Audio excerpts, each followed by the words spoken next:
ni ashiki ya ngono.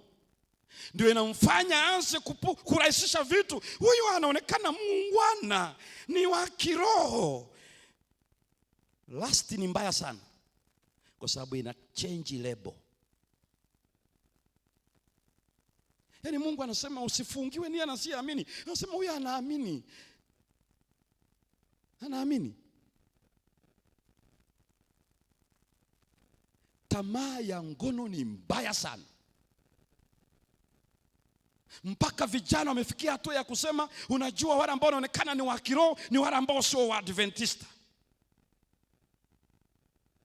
Ninaogopa napofikia hatua watu wanasema, unajua wa Adventista ni kama wapagani afadhali na wale wa nje. Ninaogopa. The devil is speaking. Shetani anaongea hapo.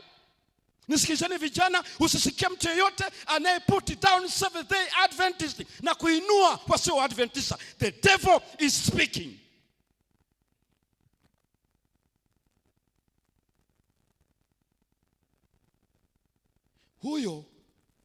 Huyo anatutia moyo kukanyaga neno la Mungu.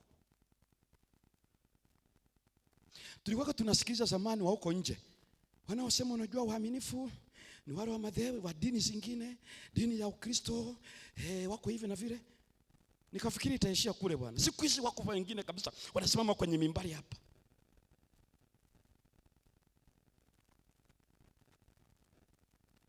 Utafikiri wametukagua wote. Wamewakagua ninyi wote?